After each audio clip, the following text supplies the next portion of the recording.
14 minutes right now past the hour, and Common Sense Matters. We've got Nancy Silvertooth joining us. Good morning, Nancy. Good morning, Al, and everyone out there.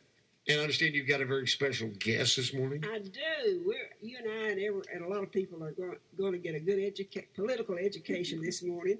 I have with me today, and by the way, this program is, I think Al mentioned, Common Sense Matters, sponsored by the Franklin County Democratic Party. And we have as our special guest today, Melody Crowder-Meyer, who is actually Professor and Dr. Melody Crowder-Meyer, and assistant professor teaching, assistant professor of politics. Look at my notes here and get it right. It's at Sewanee at the University of the South. I'll turn Melody loose here in just a couple of minutes, but I want to say a thing or two about her. Melody got her B.S. degree in political science and educational studies from Vanderbilt University, 2004. Her M.A. in politics in, where was your M.A.? Princeton, and then got her Ph.D. In the Department of Politics in 2010 from Princeton University. Trust me when I say the South is a more friendly place than Princeton. I'm glad to be here. Well, we're glad to have you. We're glad to have you. And she said it's okay to call her Melody. I asked her, should I call her Professor Crowder-Meyer or Doctor? And she said Melody's okay for what we're doing. I don't know. And it sounds like it's kind of under... somebody that's got those kind of credentials, Well, this is true. I feel because out of respect, I should call her at least Professor Crowder-Meyer. She teaches at Sewanee. That's impressive to me. I've got another note or two here. Let me check it. Make sure I got the basics. Just the basics. Melody's. She has the degrees, including her Ph.D. from Princeton. Her research and teaching focuses on American politics, and she's particularly interested in how gender, race, and class affect politics, as well as candidate emergence, local politics, political behavior, and survey research methods. And I'll stop there and let Melody fill in with anything that she would like to add. And I just encourage you out there, don't turn us off. Many people are just turned off by politics, period. They're just a bunch of crooks up there. I don't vote. True. It is so just urgent. Vote, study, and listen to everything you can and make up your own mind. And this is along the lines of what Professor Crowder-Meyer is going to be talking to us about. And I'll start off by just asking you, Melody, what's the most important election to vote in? Is it the president's election, local office, or something in between? Well, thank you so much for having me, and I hope that we didn't lose everyone when we said there was a professor here to drone on about American politics.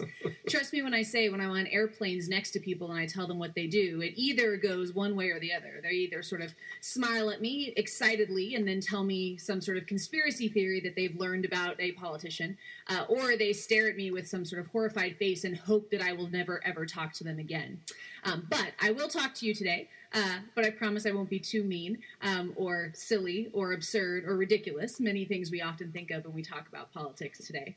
And I think that it's a wonderful question to start with about where we might want to focus our attention if we're trying to think about how we politically participate, whether that's voting or doing something else. And I think that ties really well to what Nancy was saying earlier about kind of how we're turned off by politics these days.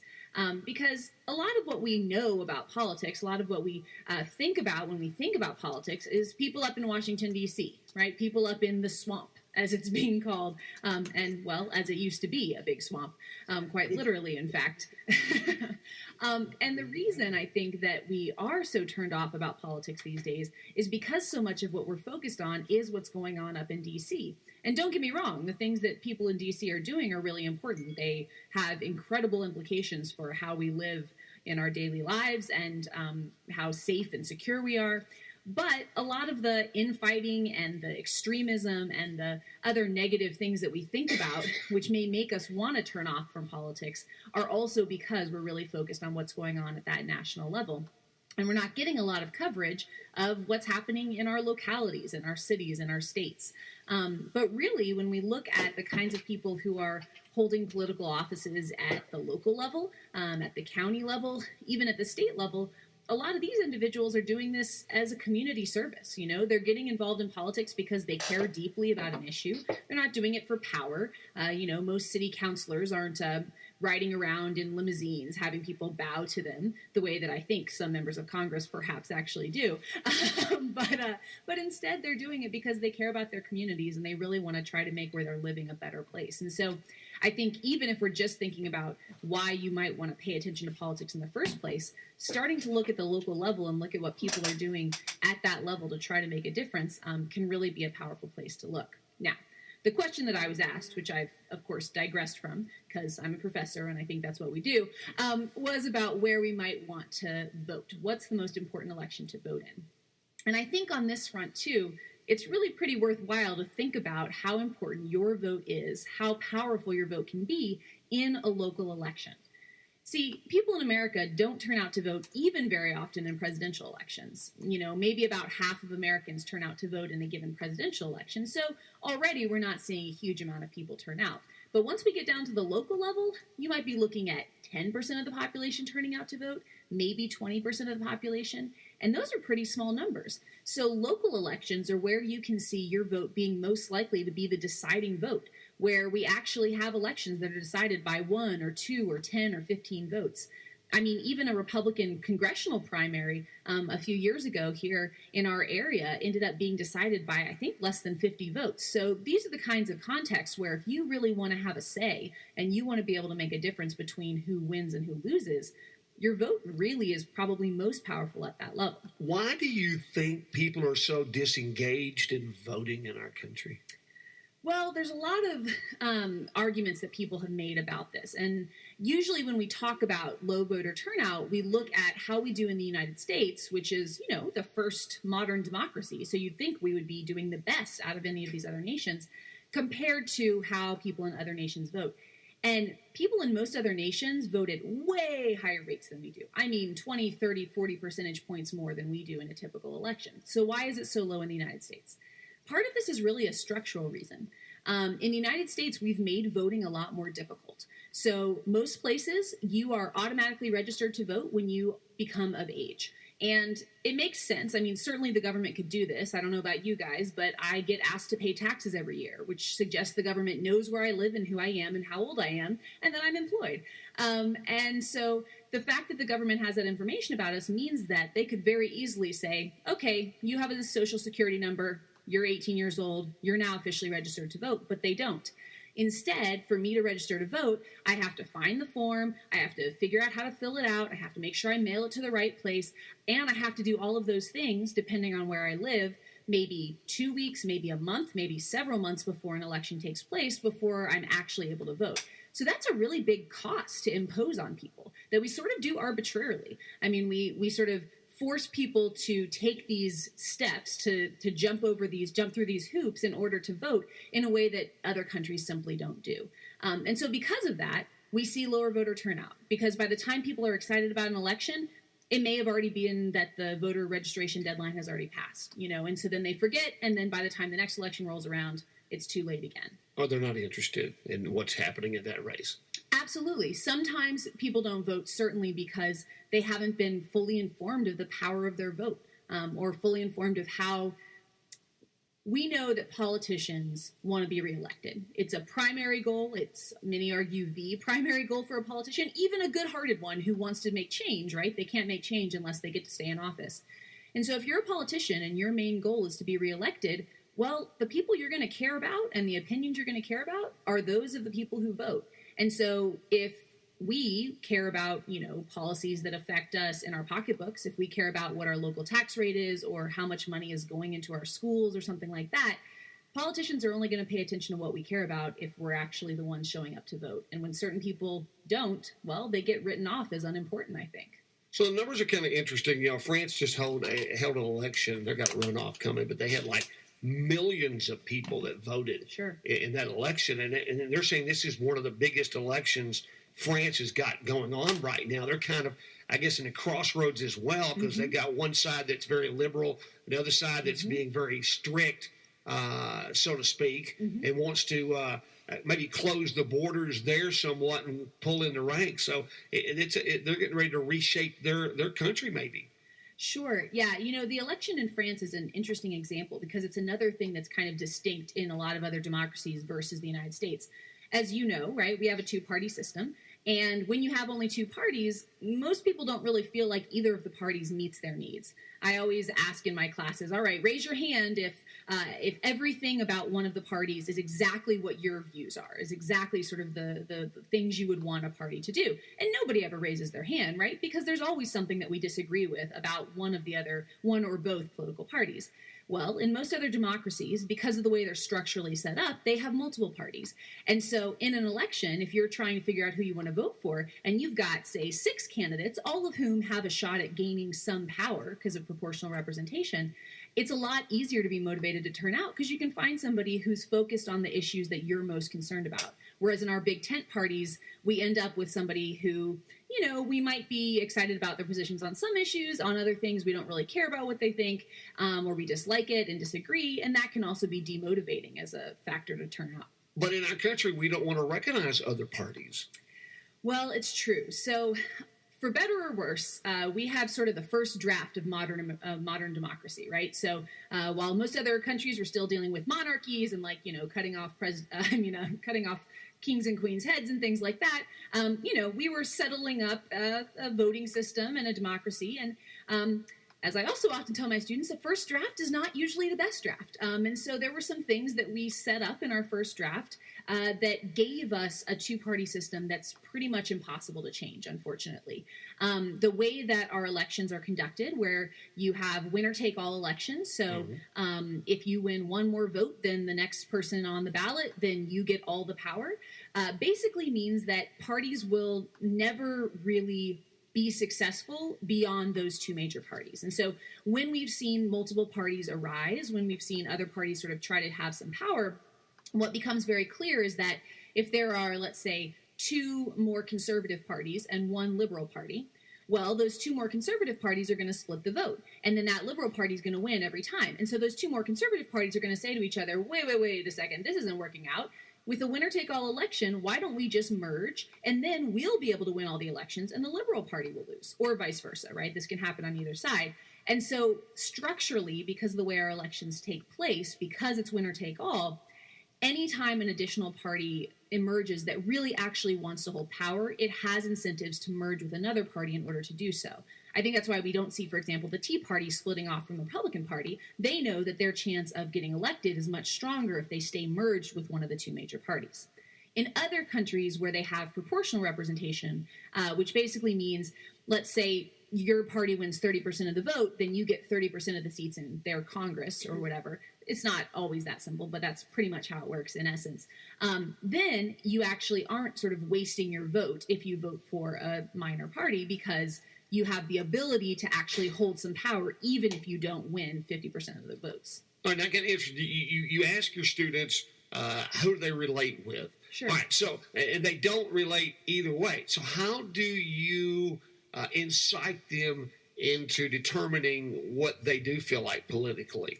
Well, so I think that, there's a lot of different tools that people can use. One of the things that's hard is that usually what we really do is we just kind of think about what our parents were and we're the same thing as they were. And that's not just kind of common sense. That's also what the data show happens. About 75% of people whose parents are the same party end up being that party themselves. And they don't know why.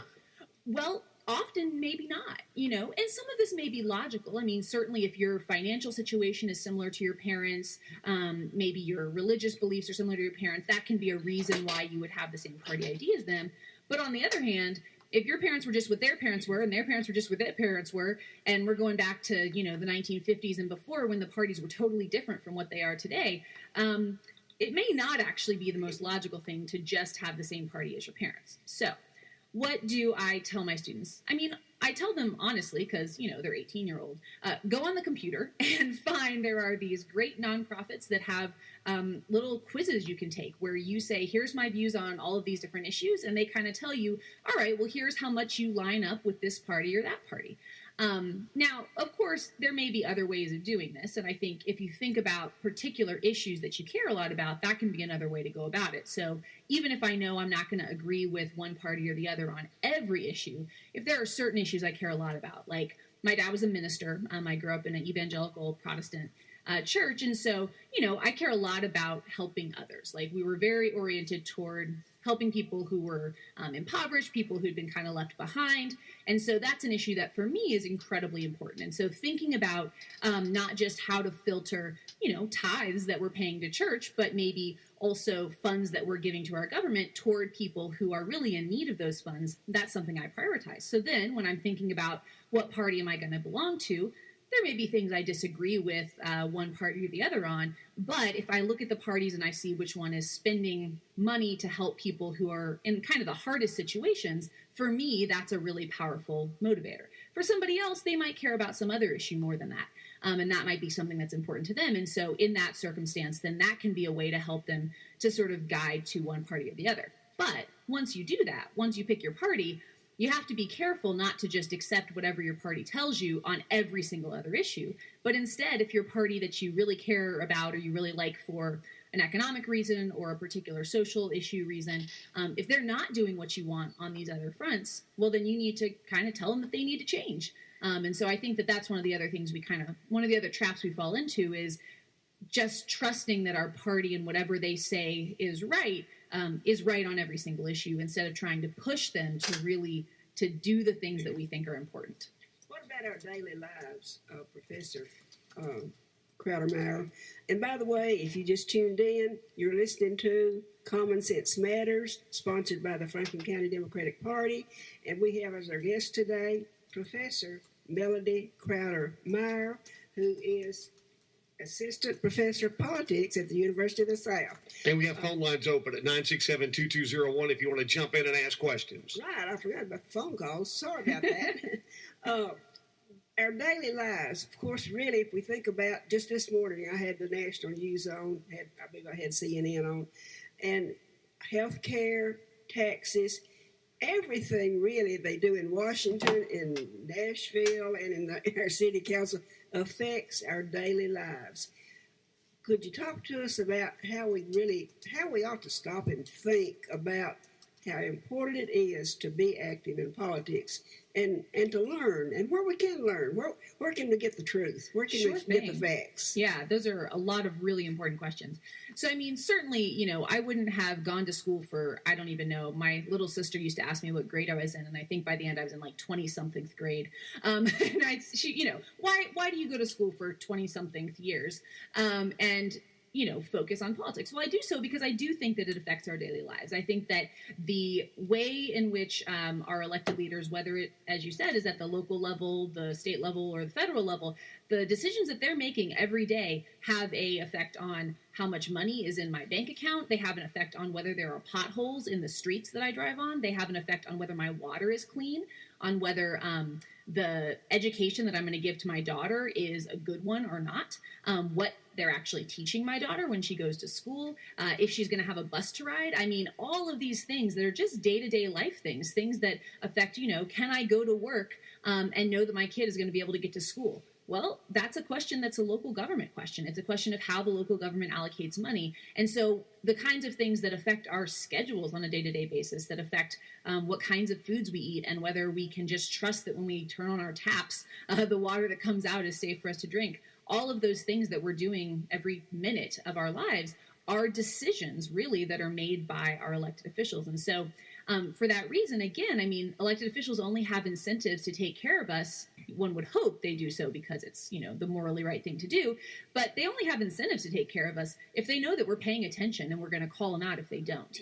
And so I think political participation is important because it indicates to our elected officials that we've got an eye on them. And that if they start to make policies that aren't protecting us, if they start to allow things to happen that are endangering us, that are taking resources away from our local schools, our local streets, our local law enforcement, whatever, if they're doing things that are harming our communities, that we're going to punish them at the ballot box, that we're going to show up to their town meetings, and we're going to call their offices and tie their staffers up and make their lives more difficult for making our lives more difficult. But that requires that we're aware that the things making our lives difficult are coming down from our elected leaders. And we need to know who's on, if we live in the city of Winchester, as I do, I need to know who is on my city council, who to call, and call those folks. I've heard it said more than once, our politicians do pay attention to phone calls and actually call your councilman, your county commissioner, your representative on the state or federal level. Those people that we actually vote for do, to some extent anyway, pay attention to us. Absolutely. They pay attention to us because, in a sense, we're their boss. At least if we're people who are participating, we're the ones that that determine whether they get to keep their job or not. And I'll say, as much as and as much as we often kind of describe people in politics as people we have to monitor because they're doing something terrible, it's also true that the people in office are there to serve us. They are public servants. And so if you need help with something, if there is some bureaucratic thing that is causing you problems, if your Social Security checks aren't coming in, if your VA benefits aren't coming in, if you are struggling to figure out some issue with your child's school, they are also intended to be resources for you in that way. So contacting your local elected officials, contacting your member of Congress's office is also a way to get help on very practical matters. And elected officials have entire sets of staff members whose job it is to do constituent service. And so we can also look at them as a resource for some of these day-to-day issues that we might face. And get involved also if you just really want to dive deep into politics. Find out all you can about a particular office, and maybe you don't like what your particular council person or county commissioner or representative is doing. Be a candidate and start early and collect your money and get support, and if nobody runs, that's the same thing's just going to keep happening. That's absolutely and even right. Sometimes even opposition, somebody actually in there bringing out the other side and can make a difference. So I would encourage people, get out there, at least vote. First of all, educate yourself, vote, find out who your representatives and county commissioners are, and really, really get involved. And I believe, it's made a difference in some of our federal congressional folks when they go home to their town halls. Absolutely. And when you made the statement that they work for us, some congressman was at some town hall and they chanted, "You work for us," or "We pay you," or something like that, reminded him that they, as you said, those people, we're their boss, really, if we would just really take it seriously and do everything we can. Absolutely. Yeah, I completely agree. And I will say, when we're thinking about wanting to make a difference in your community, when you're thinking about something that you think isn't going well, running for office is something that any of you are capable of, that any of us are capable of. One of the things that my research shows that people most stops people from running for office is the perception that they're not qualified. But the fact of the matter is, a lot of the things that you're doing at the local level, at the state level, you're as qualified as a lot of the people who hold those offices now, probably more qualified in some ways. And so there's nothing that has to prevent you from taking this step, from trying to make your community better and trying to sort of provoke policies to be more responsive to people in your situation. Locally, I'll let you guys know and bring you up to date, is that we have municipal elections coming up this year. Yes. In Cowan, they're running for mayor and 3 councilmen. In Decker, there's 2 alderman seats that are available. In Estill, there's 2 alderman seats available. In Huntland, the mayor, 2 aldermen, and then an unexpired term is up in Huntland. And Winchester's 3 councilman seats are open in Winchester. And in Huntland, last time I checked, nobody had qualified in the alderman's races or even taken out paperwork yet in that one. So I'm not sure if they're all waiting the last minute. Now, the deadlines, guys, is the qualifying deadline is the 18th at noon. So if you're wanting to run for office at any of those, you got to the 18th to get your qualifying papers and get them turned back in. The last day you can pull out of a race is the 25th of May at noon. And the last day to register to vote in the upcoming election is the 5th of July. The 5th of July. I got to think about my 7th month. I get that one messed That's up. good information, Al. And then the first day of early voting starts the 14th of July. And that will be here before we know it. It won't be long. Of course, election day is August the 3rd. Absolutely. So when you're thinking about your vacation plans, I know you might not want to be thinking about voting in a local office, in August when but it's probably going to be air conditioned where you go vote and it's going to be really hot. So there, take a little break, take your kids, let them see you doing your civic duty. It's going to make them feel like better citizens too. But on a local level, it seems like people, don't want to get involved as much. But it seems like the people, your constituents, don't say anything until it affects them personally. And then that's when all of a sudden they jump in. How much does the minority control what goes on in politics in a county instead of the majority?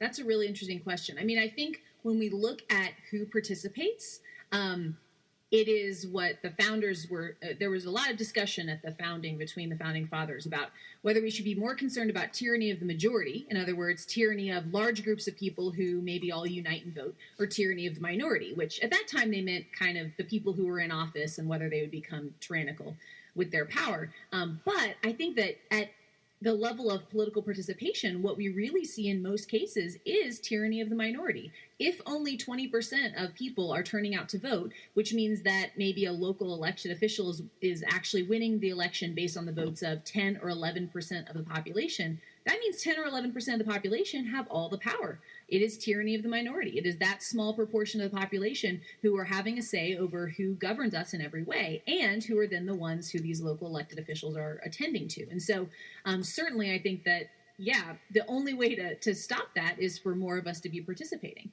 Right now, if 10% of people are participating, that's the 10% who are the most extreme voices. They're the ones who care the most, who are most passionate about politics, who might be the ones who are, more likely to succumb to fake news because they believe so strongly in one side. They want to listen to anything negative said about the other side, whether it's true or not. And those are the ones that end up making all of the choices about who runs our government. I think being concerned about whether a small group of people are running things is definitely important, even if maybe it's a little bit different of a definition from what we typically think of as a minority. But Nancy, you can see this happens all the time, especially I know in small town, small politics. Like we got some major issues that are before us here in this county, and maybe a small handful is raising their voice so loud that maybe something that this county actually needs is not happening. That right. A small handful. Usually there is this crowd of, as you say, a handful sometimes that is so loud that the politicians go along with them. Absolutely, because you're only going to know what people want if those people are the ones yelling at you. And so when we're happy with something, it seems like sometimes we don't raise our voice. Complacency. Absolutely. And so therefore the ones that are against it raise their voice, and then the majority maybe does not get their comments. Which I go back to a prime example right now. We're in the middle of trying to decide what to do with the middle school. Right. And they did, they've done they did some polling, and there's been some very low numbers that have come in from those polls. And the majority of the people out there are yelling, "We don't want this," and so, but is that the right way to go in the county? That's going to be the big deciding factor. So how does a politician, how do you weigh through the small amount maybe that is against something that maybe should be done, but yet they're so loud that they persuade me not to go with what is probably the right thing to do? Yeah, I mean, I think, you have to think about the incentives that face anyone who's holding these positions, right? They want to keep holding those positions in most cases. Again, often for good reasons, because they want to keep serving their community. But if they want to keep holding those positions, their best chance of doing so is to listen to the people who are loud, because they know they're the ones who will turn out to vote in that next local election. They're the ones who are going to be getting their neighbors to vote, who are going to be putting signs in their yard and doing all these other sorts of activity. And so we really have to ask our public servants to be community-minded and to be thinking about the bigger picture, and often they do. But it is hard not to get distracted by the loud minority of voices who are demanding one thing or another, even if that goes against the interests of the broader community. Yeah, and this is affecting a lot of people. I think up in the Swanee domain, you guys are in the middle of a complete makeover of almost Swanee, and I know it's kind of some mixed feelings up there on where that's going, you know? Absolutely, yeah. I mean, I think anytime you have sort of a top-down decision-making where the people who are making the decisions can be influenced by whatever it is that they decide to be influenced by, there's going to be people who are unhappy with that. Now, of course, on the domain, it's a whole another interesting thing because we're not incorporated, so we don't have elected leaders who we get to vote for or kick out of office. But we do have some version of town meetings where I think a lot of the loud voices do get heard. But see, that's a real benefit that you have down here off the mountain, that you can actually have a say and decide who the people are who are going to be making these decisions. Interesting point. I think not only that, but locally, we just went through the Improved Act in the state. That was a huge deal. The Obamacare thing in Washington right now is under scrutiny. That's another big issue that's going on. Vouchers and things like that. School deals. I think they shot down a bill the other day in Nashville about opening up the school for people to go wherever they want to go to schools easily. Right. That got, I think, shot down yesterday, which I don't know how that's going to affect vouchers down there, because the vouchers is a thing that allows you to go where you want to go. Sure. Well, and I mean, many of these issues that you noted, even the ones that we hear are all discussed at the federal level, like Obamacare, like school vouchers, right? All of the stuff that we talk about as if it's something the federal government does is something that actually our states control in large part. I mean, education policy especially is almost all decided at the local and the state level. And so even if the federal government comes down with some policy, some rule, whatever, really how that's going to be implemented, whether we decide to implement it in ways that are beneficial to our specific situation or not, is really going to be decided by these state and local office holders. Kind of interesting, because there's a lot of stuff going on that sometimes we sit on the sideline and just say, well, they're going to do what they want to do anyway. Well, they are if we don't act, and they are if they don't hear from us. And get the facts. I was in the office that I was in for 24 years, in the clerk's office. There were things I had to do. I had to get the facts. If somebody wanted to file something and I wasn't sure about it or do something, I had to look up the law, call another clerk, call somebody that knew. And it disappoints me to hear listen to people who make decisions when they don't know the true facts. And that gets back to our fake news. What is the best source for people wanting, for instance, the school issue? Get the facts. Find out the actual facts of the cost both ways. And then, of course, nationally we have our liberal stations and we have our conservative stations that people listen to. And run from both of those. Run from both of Turn off MSNBC. Okay. Turn off Fox News. I mean, anything that's coming from a explicit particular perspective, they're just feeding you what you want to hear. Either what you want to hear is everything I believe is right, or everything those other guys believe is wrong, and I'm going to hate watch it and get angry at them. And neither of those are going to be helpful for actually becoming informed. I mean, when we think about how the media sphere has changed in the past several decades, one of the biggest changes is how everything's become corporatized.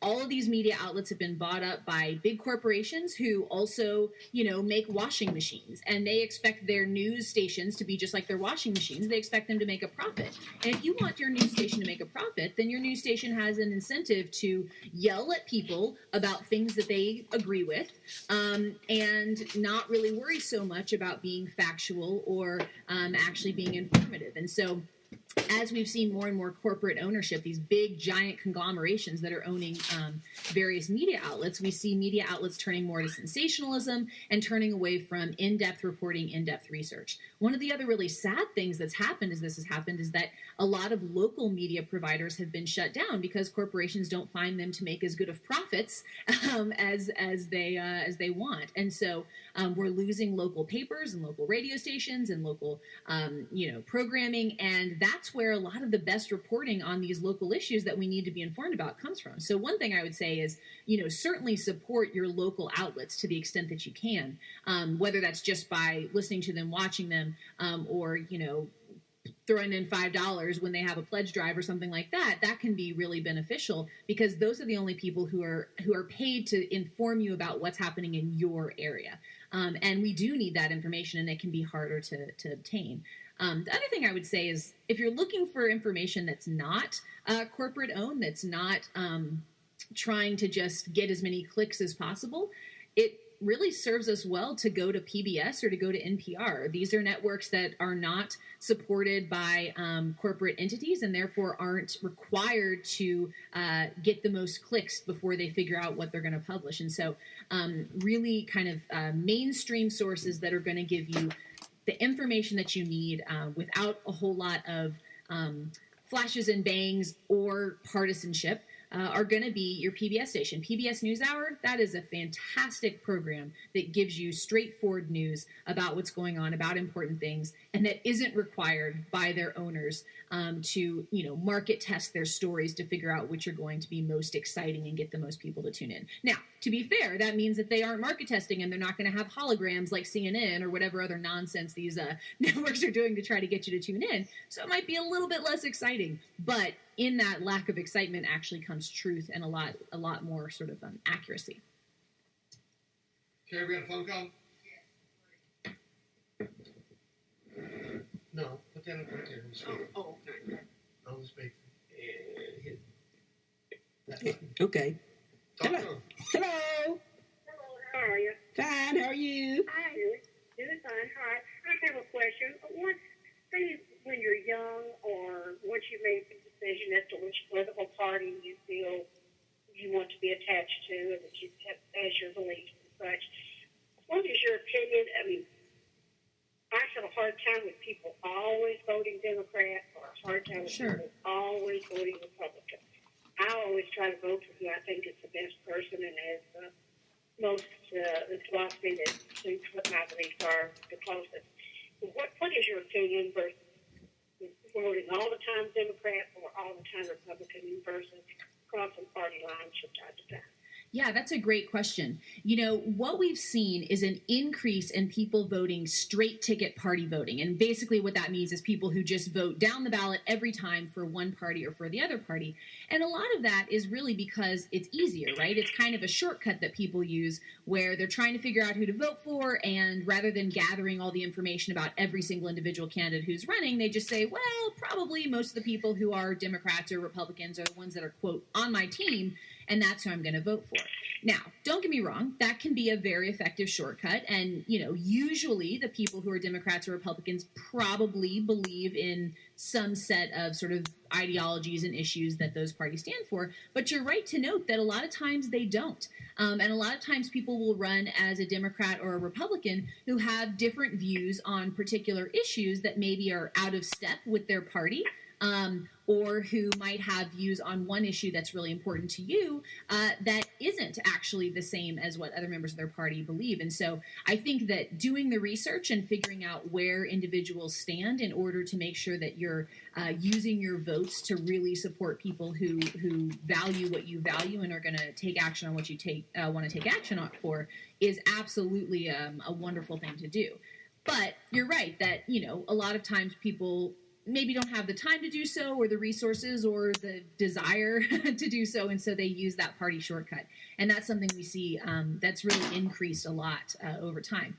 Unfortunately, I think that decreases accountability. Because if you know, as a Democrat or as a Republican, that you are guaranteed all of the votes of Democrats or Republicans in your area, what incentive do you have to be accountable to the people? What incentive do you have to make good policy? If you can go to Washington or you can go to the state house and really do basically whatever you want because you know people aren't paying attention and they'll just keep voting you in over and over again because of your party ID, well, that probably isn't the best way for us to get good government. So I think that trying to evaluate whether you're Democrat or you're Republican is the candidate who actually is going to be best for the job is a wonderful thing to do. Okay, thank you very much. Appreciate your opinion. Thanks. Thank you for calling. There's a speaker button right there at the bottom. If you hit it, Okay. and that'll kill the line. Okay. Thank you for educating us here. Oh, that's my job. Now, okay, that brings me to a great point. There's a huge debate going on right now on bipartisan candidates on the local level, and the Republican Party is saying, no, we can't do that. We've taken this long to get powerful, get strong. I don't want to do away with it. And then, on the other side of the coin, I think maybe some of the Democratic Party is saying, yeah, maybe it might be a good time to do that on a local level. On a local level, two-party system, is that really good for a county? Oh, that's a great question. There's this famous quote, I want to say it's from LaGuardia, Mayor LaGuardia up in New York, who said, there's no Republican or Democratic way to light a street. And the argument, right, that he's making is that a lot of the local service provision isn't necessarily partisan in nature. And so he and then many people during the progressive movement really pushed to make local elections nonpartisan. And in a lot of areas in the West that were kind of having a lot of progressive era influence at that time, they still have nonpartisan elections pretty consistently across most of their local offices. So there's pros and cons of moving to nonpartisan elections. One thing that does is it does in some ways make it harder for people to know who to vote for because we do like to use those party cues. Now, the party cues may or may not be as meaningful at the local level, but when we're asking people to make decisions in these local elections, sometimes having those party cues does help to kind of give people a shortcut that's a little bit easier than trying to go and understand the details of budget policy at the city level or something like that. So one caveat I would say is it does make it harder for voters to kind of figure out who they want to vote for.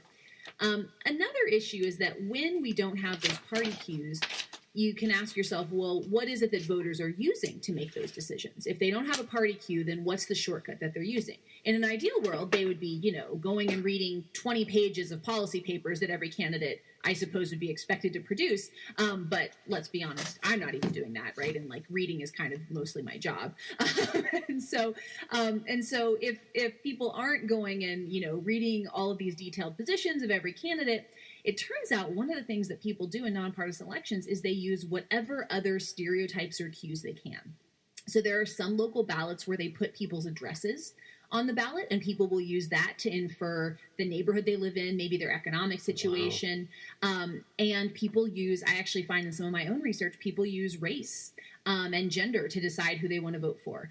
So they make assumptions about ideology based on race and gender. They make assumptions about other sort of more prejudicial things, and that can also influence people's votes. And so when you have a nonpartisan election, the ideal is that people would vote based on the policies, but instead many people just cast about for other sort of shortcuts to use too that may not be better than party ID. So it boils down to a popularity vote at the end of the thing anyway. It's true. Because once you get past the I guess the preliminaries, where you run and you have your primaries and this runs, you come down to one candidate each, which I find it frustrating when it comes to the primaries is that I have a candidate that's a Republican and I have a candidate that's a Democrat and I like them both, but I can't vote for both of them in their primaries. So you're jeopardizing which one you're going to go vote for in the primaries and hoping that your other one survives so you can come back and vote for them in the general election. And that's my biggest hate in the bipartisan or not having bipartisan voting locally. That's a really interesting situation. I mean, certainly there are a few areas where they've kind of addressed this through kind of a runoff process. So where they have basically a big primary election where everybody runs in the same election. They do this in Louisiana. They now do this in California. And everybody runs in the same election. If anybody gets over a certain threshold percent of the vote, then they win right then and there. And if not, then it goes to a runoff between the top candidates from that prior election. So that would be a way where you could cast a ballot for both the Democrat and the Republican who you like the most, and then that would help them to, or for one or the other, but it would sort of help them to then maybe get to a runoff election where you could decide between them. But yeah, so there are some places where they're doing something like that. But each of these steps makes it more complicated, right? And the more complicated it is, the harder it is for people to participate. But the bottom line should be an election is we should find a candidate that stands the closest to what we believe in. And that's the star we should hitch to. Absolutely. In an ideal world, that is exactly what we would do. And I think if people were doing that, a lot of the people who get protected and get to hold their offices simply because they have the party ID that's shared by most of the constituents in their area, but who do a terrible job and who maybe don't even stand for the values of that party, wouldn't be able to keep holding them. Flynn right now they do. So at one time, we were a very strong Nancy Democrat town. Right. And if you weren't a Democrat, then you could kiss it off. You didn't. Yep. You're not going to win an election.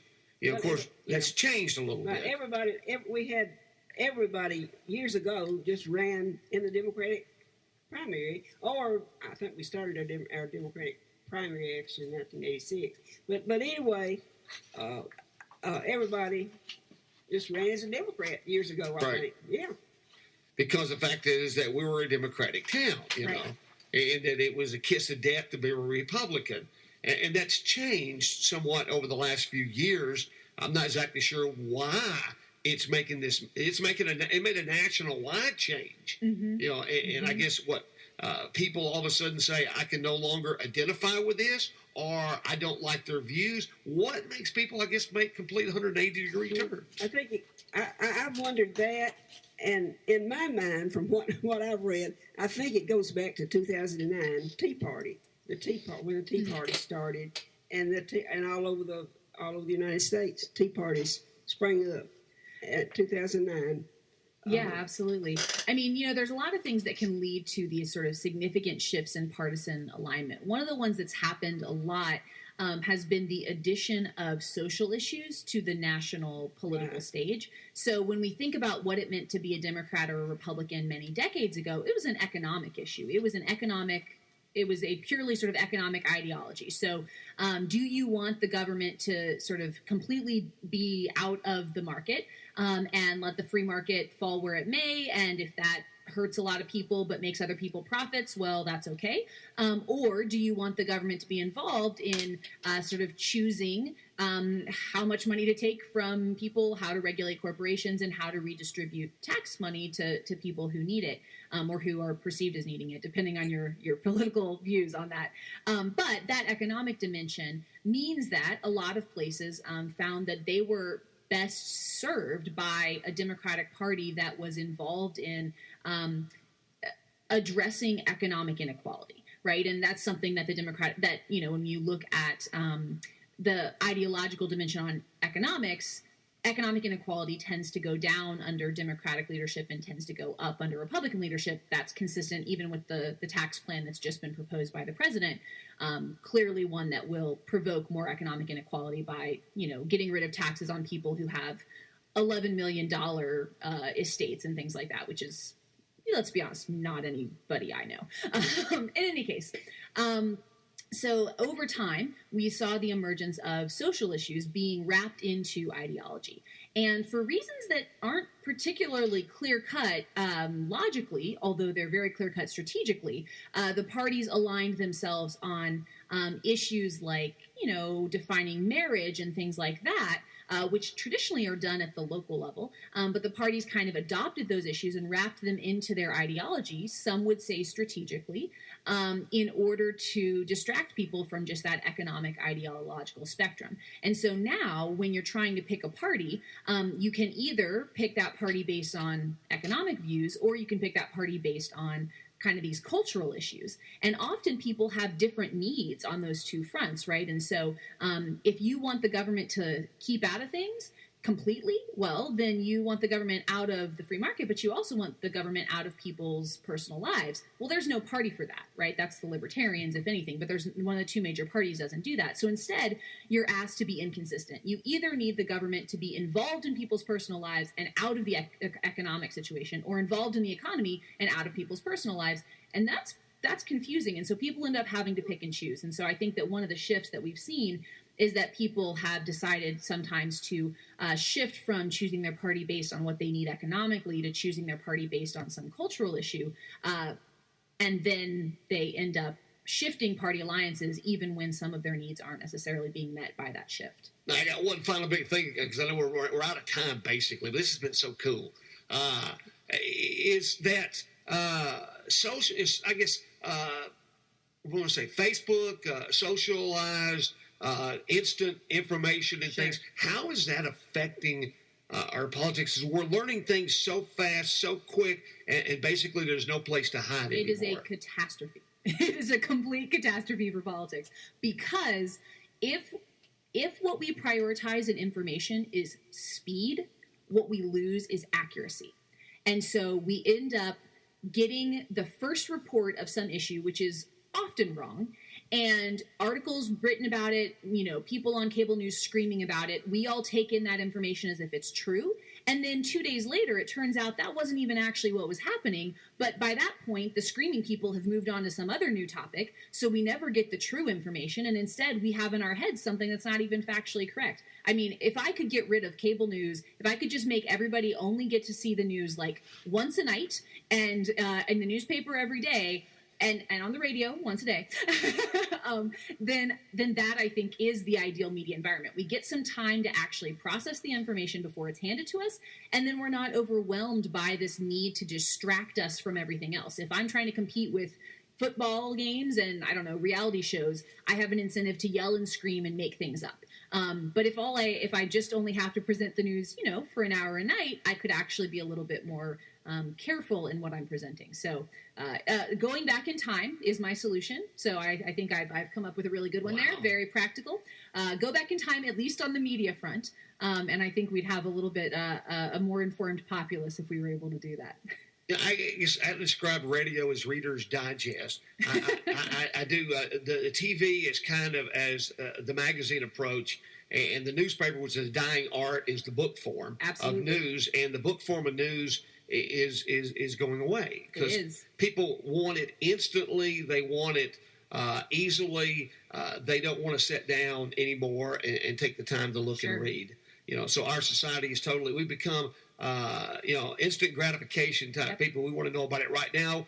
Tell me what I need to know quickly, and let's go on to something else. Absolutely. Or just show me a headline, a crazy clickbait headline that has some outlandish statement that if you read the article, it's not even what that headline said that it was, but nevertheless, I don't know. I assign newspaper articles to my students every week because I want them to get practice in how to read a newspaper article. Where do they find one? Well, there's a few national papers of repute that, you might pursue. One of them now has the title "Democracy Dies in Darkness." I think this is kind of true. So if the Washington Post wants to bring light to the darkness, I'll support that. But now you're going to get it electronically. It's true. I read my paper online, partly because you can't get home delivery of most papers where I live. You're right. The Tennesseans quit delivering. You can't get it delivered to your house anymore. And all these places are going away, and because it's not economically feasible for them. Yes, send the Tennessean $5 a month. Seriously, give them your money, because if you want people who are going to uncover the shady things that government is doing at the local level, that is our only option. National reporters aren't coming down here to investigate things. But if we can give the Tennessean, if we can give local outlets our coffee, our breakfast one morning, that is how we keep the information that we need to have. I'm actually getting the Tennessean delivered now. Someone has started delivering it over here.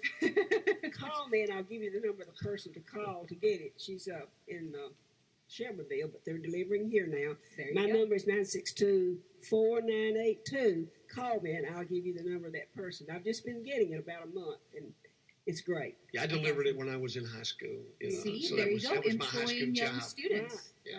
Solid. That was part of my Wait, this is